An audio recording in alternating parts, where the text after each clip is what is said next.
si je m'en tiens au propos d'Habib Bakar, les acheteurs pour le moment sont assez réticents.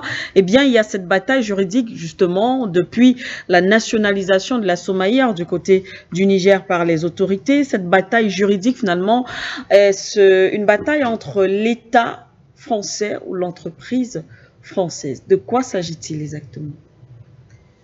Déjà, commençons par préciser que la nationalisation des entreprises, comme le contrôle des ONG et des associations à l'intérieur des États, font partir des actes de souveraineté. De souveraineté, tout à fait. N'est-ce pas que chaque État a le droit, n'est-ce pas, d'effectuer lorsqu'il veut vraiment atteindre ses objectifs et ses missions. Donc, la problématique d'accueil et la problématique principale restent indubitablement liées. Il s'agit, n'est-ce pas, des enjeux de souveraineté. Oui. De quoi s'agit-il? Vous savez qu'aujourd'hui, s'il y a un élément par lequel on peut expliquer tout le bouleversement qu'il y a aujourd'hui, toute la confrontation qu'il y a aujourd'hui entre la France et ses ex-colonies en Afrique et fondamentalement le Niger, c'est fondamentalement l'uranium. C'est l'uranium, Madame Ségué. Parce qu'il s'agit de l'élément qui est au cœur, n'est-ce pas, des enjeux économiques mondiaux. L'énergie. On ne peut rien sans l'énergie. C'est-à-dire, c'est cet élément qui permet, n'est-ce pas, aux États d'avoir ce que nous appelons l'indice de puissance, c'est-à-dire l'arme nucléaire. Pour ne rester que cela, sur cet élément-là. Donc, vous comprenez que la France, ayant compris cet enjeu, est aujourd'hui dans tous ces États. La France veut tout faire pour revenir, mais malheureusement, le Niger est dans une dynamique qui ne voudrait pas que son avantage comparatif qu'est l'uranium continue d'être galvaudé comme par le passé. Le harcèlement dont parlent les autorités nigériennes aujourd'hui, c'est de ça qu'il est question. Il s'agit fondamentalement d'un harcèlement parce que d'un point de vue juridique comme d'un point de vue, n'est-ce pas, économique ou rationnel, ça ne tient pas. Si on reste seulement sur la confrontation juridique, il y a ce qu'on appelle le droit du sol, Madame Siké. C'est-à-dire si on laisse même le fait que les autorités, n'est-ce pas, françaises se sont associées avec l'État nigérien pour mettre sur pied une société qui s'appellerait Orano, d'accord? On va privilégier davantage l'élément du droit du sol. C'est-à-dire, même s'il arrive que, ces deux actionnaires-là, parce qu'il faut, n'est-ce pas, essayer de rappeler, n'est-ce pas, aux téléspectateurs comment fonctionnent les sociétés à capitaux. C'est généralement plusieurs actionnaires. D'accord? Même s'il arrive que, qu'on dise que c'est les autorités françaises qui sont majoritairement, qui sont majoritairement actionnaires dans cette société et que la crise, n'est-ce pas, viendra à être étalée. D'un point de vue juridique, je ne pense pas que ça va se passer comme elles sont en train de présenter le procès.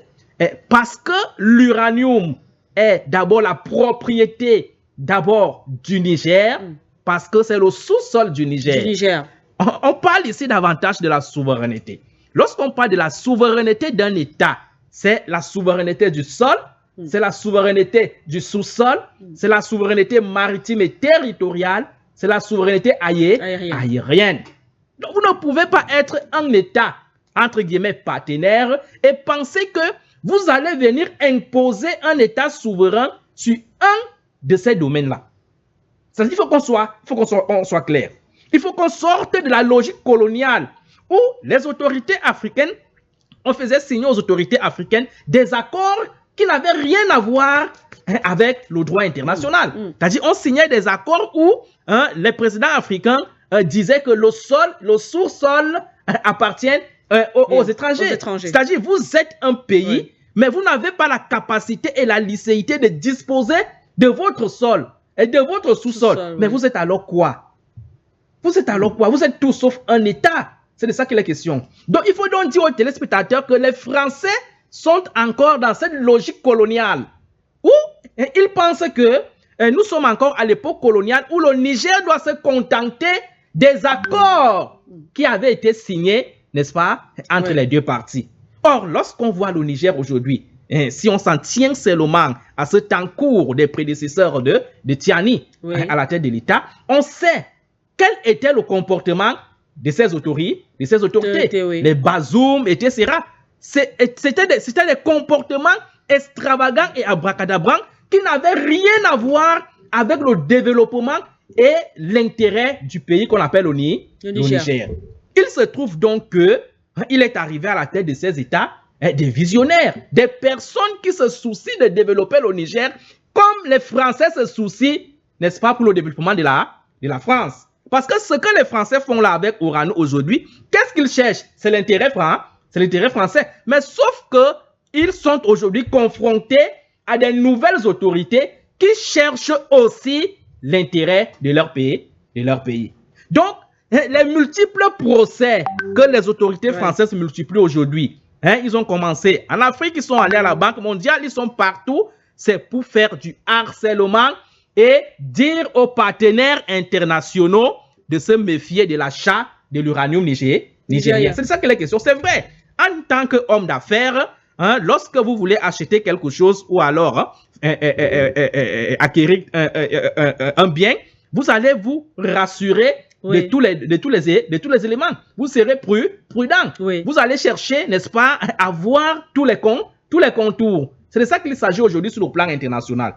Mais sauf que si on reste, n'est-ce pas, sur le plan de la légalité, sur le plan du droit international, sur le plan, n'est-ce pas, du respect de la souveraineté souveraine des États, ces partenaires-là ne devraient pas se comporter ainsi. Ces partenaires-là devraient comprendre que ce que le Niger est en train de faire est normal et que, au-delà de toute procédure juridictionnelle qui pourrait advenir, que ce soit en Afrique ou à l'international, c'est en définitive la propriété du Niger. C'est de ça qu'il est question.